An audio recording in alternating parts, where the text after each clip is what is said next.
Break पर जाने से पहले जी हम बात कर रहे थे कि पाकिस्तान की सियासत जो है उसके अंदर कुछ ऐसा हो गया है जिसने हलचल मचा दी है। एक तो होने जा रहा है तहरीक इंसाफ का 24 नवंबर का एहतजाज, और कुछ ये भी खबरें आ रही थी कि जनाब कोई मुज़ाकरात भी हो रहे हैं, लेकिन अब तरदीद भी सामने आ रही है कि भाई कोई मुज़ाकरात नहीं हो रहे हैं, कुछ नहीं होने वाला। लेकिन एक वीडियो जो है वो सामने आई है। वो वीडियो है, वीडियो पैगाम हम कह सकते हैं उसको, बुशरा बीबी का, जिसमें उन्होंने काफ़ी इंपॉर्टेंट बातें भी की हैं और उनके बयानात जो हैं, उनकी बातें जो हैं, उन्होंने ही भूचाल मचा दिया है। क्या बातें की हैं वो इमरान? बातें उन्होंने बड़ी कुछ क्रिटिकल कर दी हैं और उससे ऐसा लगता है कि है तहरीक इंसाफ का उसको बहुत मोटिवेट कर सकता है। और दूसरा एक तासुर ये पाया जाता है कि बहुत बड़ा एक जो सेंट्रल लीडरशिप का पार्ट है वो इसके कोई खास हक में नहीं है। वैसे भी केपी के हुकूमत के जो तर्जुमान बैरिस्टर सैफ है, उनकी स्टेटमेंट मैंने देखी, उन्होंने इसको बुशरा बीबी का जाती ख्याल करार दिया है। अब इसमें उन्होंने न सिर्फ पॉलिटिकल एंगल को डिस्कस किया है बल्कि साथ साथ चेयरमैन के दौरे सऊदी अरब का रेफरेंस दिया है कि उसके बाद जो सऊदी क़यादत थी उसने पाकिस्तान की मिलिट्री क़यादत को कॉन्टेक्ट करके इज़हार नाराज़ी किया कि ये तो बहुत फंडामेंटलिस्ट हमें मालूम हो रहे हैं इमरान खान साहब, और हम तो ये नहीं चाहते थे, हम तो थोड़ा मॉडर्निटी की जाना चाहते हैं। इस तरह की बात भी उन्होंने की है जिससे जाहिर बात है असर पड़ सकता है पाकिस्तान सऊदी ताल्लुकात। बिल्कुल ऐसे मेरा सवाल ये कि बैरिस्टर सैफ जो बात कर रहे हैं कि बुशरा बीबी का बयान पार्टी पॉलिसी नहीं है, तो क्या हम ये समझे कि बुशरा बीबी ने इमरान खान से उनसे बात किए बगैर ये वाली बात की है, अपने तौर पर ये बयान? अब ये बड़ा इंटरेस्टिंग है क्योंकि वर्कर बहरहाल इसको सीरियस लेगा, चूंकि वो अहलियां हैं खान साहब की और वो सबसे डायरेक्ट सोर्स है और वो लोगों को पता है वर्कर को। खैर हम इस पे तजिया ले लेते हैं। हमारे साथ इंतहाई पर्टिनेंट शख्सियत, सीनियर तजियाकार और सीनियर सहाफ़ी मज़हर अब्बास साहब, डजंट नीड एनी इंट्रोडक्शन, हमारे साथ मौजूद हैं और डेफिनेटली इन मामलात को बहुत बेहतर समझते हैं अपने तजर्बे की रोशनी में। उनसे ज़रा पूछते हैं। मज़हर साहब, good morning, thank you very much, आपने हमें ज्वाइन किया, बहुत शुक्रिया आपका। सूरत हाल सारी आपके सामने है, सो मैं पहले इस वीडियो पर ही आपका तबसरा और तजिया लेना चाहूँगा। ये वीडियो कैसे इम्पैक्ट कर रही है मौजूदा सूरत हाल को, 24 नवंबर के एहतजाज को? जी बहुत शुक्रिया। ज़ाहिर है इस वीडियो से कन्फ्यूजन तो फैला है तहरीक इंसाफ के अंदर, इसलिए कि अगर बैरिस्टर सैफ साहब का बयान देख लें या सोशल मीडिया पे पीटीआई के अपने दोस्तों का रिएक्शन देख लें तो उससे कन्फ्यूजन तो है। और एक ऐसे मौके पे इस बयान को मेरे नुक्ता नज़र से गैर ज़रूरी ये बयान था, इसकी कोई ज़रूरत नहीं थी। इस बयान से आप क्या तासुर देना चाह रहे हैं? और फिर अगर खैबर पख्तूनख्वा जहाँ पीटीआई की हुकूमत है उसी के तर्जुमान जो है वो अगर बुशरा बीबी के ख़यालात को उनके ज़ाती ख़यालात कह रहे हैं तो ये बात उतनी वज़न नहीं रखती, इसलिए कि बहरहाल बुशरा बीबी एक्टिव हैं तहरीक इंसाफ में, इमरान खान की अहलियाँ हैं, इमरान खान से गुफ्तगू करने के बाद आके जो है वो ज़्यादा एक्टिव हुई हैं। अब अगर उनका वो ज़ाती ख्याल है भी तब भी इसका जो सियासी असर है इसमें एक तासुर तो ये मिल रहा है, जो ज़ाहिर है हुकूमत अपने तय तासुर बनाने की कोशिश करती है उसकी इतनी अहमियत नहीं होती, लेकिन एक तासुर ये मिल रहा है कि इस तरह के बयानात से जो है ख़ुद इमरान खान को सियासी तौर पर नुकसान पहुँच सकता है आगे जाके, और ज़ाहिर है सिर्फ हुकूमती हलकों में भी नहीं, इस्टेब्लिशमेंट के हलकों में भी उन्हें नुकसान पहुँचा सकता है। तो इस बयान ने किसी तौर पर भी सियासी तौर पर फ़ायदा नहीं पहुंचाया तहरीक इंसाफ को। अब इसकी वजाहत खुद बुशरा बीबी आगे चल के कर सकती हैं, जिनके हवाले से उन्होंने गुफ्तगू जनरल बाजवा ने इसकी तरदीद कर दी है, सख्ती से तरदीद कर दी है। तरदीद और तस्दीक अपनी जगह, लेकिन इसके सियासी असरात जो है उसमें एक एंगल तो ये है कि क्या वो इसमें कुछ मजहबी रंग भी डालना चाह रही हैं, उसमें इस तरह के चीज़ें। तो मेरा ख्याल है इसकी ज़रूरत नहीं थी। तहरीक इंसाफ की एक बड़ी वाज़ेह पॉलिसी है इस एहतजाज के हवाले से, उनकी एक रेड लाइन है इमरान खान की रिहाई, और इसके अलावा जो है वो अपने दीगर साथियों की रिहाई, इसके साथ ही वो 26वीं आईनी तरमीम। तो ये सियासी ये जो मुतालबात हैं उनके सियासी मुतालबात हैं। ठीक है, तो मज़हर साहब जी, मज़हर साहब मैं ये जानना चाह रही हूँ कि इन द लॉन्गर रन आप ये कह रहे हैं, और बाकी अगर हम हुकूमती सतह पर देखें, दीगर मुबस्सरीन को देखें, वो भी कह रहे हैं कि इस बयान का नुकसान होगा पाकिस्तान तहरीक इंसाफ को या इमरान खान की सियासत को।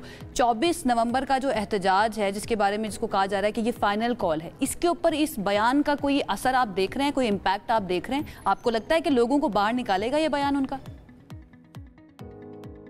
देखिए, लोग तो जो इमरान खान के सपोर्टर्स हैं, वर्कर्स हैं, वो ये बयान नहीं भी आता तब भी बाहर निकलते, और इस बयान के बाद अगर वो नहीं निकलना है तो इस बयान के बाद भी बाहर नहीं निकलेंगे वो तो क्योंकि ये कोई पहली कॉल नहीं है, इससे पहले जो कॉल हुई हैं, ख़ुद जब इमरान खान बाहर थे और उनके ख़िलाफ़ अदम एतमाद की तहरीक आ गई थी। उसके बाद उन्होंने 2 मरतबा लॉन्ग मार्च की कॉल दी थी, लेकिन खुद उनका बयान था जब पहली मरतबा उन्होंने कॉल दी थी तो वो बहुत ज़्यादा खुश नहीं थे, बहुत ज़्यादा लोग नहीं आए थे। उन्होंने ये बरमला कहा था कि जितनी मुझे तवक्को थी उतने लोग नहीं निकले।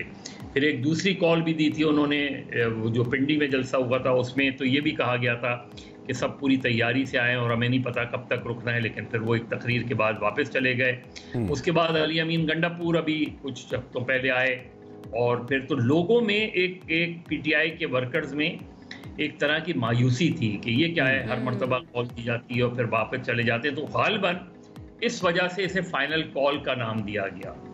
अब ऐन मुमकिन है कि पिछले चंद दिनों में कभी राब्तों की बात आ रही थी, कभी मुज़ाकरात की बात आ रही थी, लेकिन कल दोनों ही तरफ से सख्त मौक़िफ़ आ गया सामने। ठीक है, अच्छा मज़हर साहब, सऊदी अरब जो है वो हमारी फॉरेन पॉलिसी को लेकर बड़ा इंपॉर्टेंट मुल्क है, one of the most important countries जिसके साथ हमारे ताल्लुकात हैं हर लिहाज से, और हमारा बड़ा करीबी भी है, मुश्किल वक्त का हमारा साथी भी है। फिर हमारा एक इस्लामी नुक्ता निगाह से मुक़द्दस मकामात की वजह से बड़ा गहरा ताल्लुक है और तारीख़ी ताल्लुक है।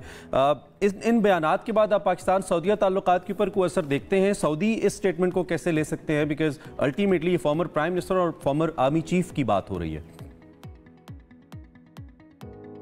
देखिए, अभी पाकिस्तान सऊदी अरब के ताल्लुकात इस बयान की बुनियाद पे तो नहीं ख़राब होंगे। ज़ाहिर है जो सिफारती ताल्लुकात हैं वो किसी एक बयान की बिना पे ख़राब या बेहतर नहीं होते, लेकिन डेफिनेटली सऊदीज़ इस बयान को बहुत अच्छे अंदाज में नहीं लेंगे। इसमें एक क्लैरिटी और ज़रूरी है, क्योंकि बुशरा बीबी ने ये तो ज़रूर कहा कि जब इमरान खान उधर गए और फिर वापस आए उसके बाद जनरल बाजवा को कॉल आनी शुरू हो गई। सही, लेकिन उन्होंने अपने वीडियो बयान में ये नहीं कहा कि ये कॉल्स कहाँ से आई थी। अच्छा, अगर आप बयान को देखें तो उसके बयान में ये कहीं नहीं है कि ये कॉल सऊदी अरब से आई थी। तो ये पीटीआई को दोबारा जनरल बाजवा चैप्टर क्यों ओपन करना पड़ रहा है? आई मीन इससे पहले उनकी सियासत इसके इर्द गिर्द घूमी, उन्होंने इल्ज़ाम लगाए कि हमें साबिक आर्मी चीफ की वजह से हमारी हुकूमत गई और वो इन्वॉल्व थे। फिर ये बिल्कुल ऐसे लगा कि मामला दब सा गया कि इस्टेब्लिशमेंट से ताल्लुकात अच्छे हो जाए। अब जब खबरें आ रही हैं कि उनके मुज़ाकरात हो रहे हैं, इस्टेब्लिशमेंट उनसे समहाउ किसी सोर्स के थ्रू रिपोर्ट्स है कि बात कर रही है, तो फिर ये मामला दोबारा उठाने की ज़रूरत क्यों पड़ी है? क्या एक ज़ाती ख्याल है बुशरा बीबी का अपना एक मकाम बनाने के लिए पार्टी के अंदर, या फिर वाकई बानी जो पार्टी है उनकी तरफ से हिदायत हैं कि ये बात अफलोट करें मार्केट के अंदर? देखिए, बुशरा बीबी हों या अलीमा खान हों, ये बुनियादी तौर पे ज़ाहिर है सियासी शख्सियात नहीं हैं। ये इमरान खान की अहलिया हैं और वो उनकी बहन है। इसको बिल्कुल उसी तरह ले लें जब 70 की दिहाई में बेगम नुसरत भुट्टो बाहर आई थी, तो बेगम नुसरत भुट्टो उस वक्त तक कोई सियासी खातून नहीं थी। ये ज़रूर थी कि वो जुल्फ़िकार अली भुट्टो की अहलिया थी और उसकी अपनी जगह एक अहमियत ज़रूर होती है, लेकिन वो बहुत सियासी नहीं थी। उसके मुकाबले में उनकी बेटी यकीनी तौर पे, उस वक्त तो उनकी बेटी भी बहुत सियासी नहीं थी, लेकिन उसके बाद जो उन्होंने सियासत की वो बिल्कुल एक मुख्तलिफ सियासत की। बिल्कुल इसी तरह कुलसूम नवाज साहिबा को ले लें। कुलसूम नवाज साहिबा सियासी खातून नहीं थी, लेकिन जब नवाज शरीफ जेल में गए, उनको उम्र कैद की सज़ा हुई, तो जब लोग नहीं निकले तो फिर कुलसूम नवाज साहिबा ने खुद ही वो तहरीक का आगाज़ बड़ा फेमस उनका, बिल्कुल। तो ये एक्सीडेंटल जो है इन्वेंशंस होती हैं। ये इस वक्त बुशरा बीबी का आगे जाके क्या रोल प्ले करती हैं, अलीमा खान आगे जाके क्या रोल प्ले करती हैं, डिपेंड करता है कि इमरान खान साहब का अपना सियासी मुस्तकबिल क्या होगा। इमरान खान कब तक रहेंगे, उनको सजा होगी नहीं होगी। मज़हर साहब, ये जो मौजूदा क़यादत है पाकिस्तान तहरीके इंसाफ की, स्पेशली अगर हम अली अमीन गंडापुर साहब की बात करें, ऐसी भी खबरें आ रही थी कि वो भी नहीं चाहते कि एहतजाज की तरफ बात जाए, इसलिए उन्होंने रिक्वेस्ट भी की थी बानी पीटीआई से, और उनकी बड़ी एक ख़ास मुलाकात भी हुई थी बैरिस्टर गौहर और अली अमीन गंडापुर की, कि किसी तरीके से मुज़ाकरात आगे बढ़ने चाहिए। तो आपको लगता है कि पीटीआई की मौजूदा क़यादत जो है वो वाकई नहीं चाहती कि एहतजाज की तरफ जाए मामलात और मुज़ाकरात से हल निकलना चाहिए? देखिए, तहरीक इंसाफ के इस वक्त दर्जनों स्पोक्समैन हैं। मसला यही एक जमात के साथ, किसी भी जमात के साथ यही होता है अगर उसका कोई एक स्पोक्स पर्सन नहीं हो। और मेरा ख्याल है तहरीक इंसाफ के लिए बहुत ज़रूरी है कि किसी एक को स्पोक्स पर्सन डिक्लेयर किया जाए जो ऑन बिहाफ ऑफ। मज़हर साहब, एक अपडेट पे जाना है हमने। आपके वक्त का बहुत शुक्रिया, आपने अपना तज़िया हमारे साथ। Thank you very much for precious time.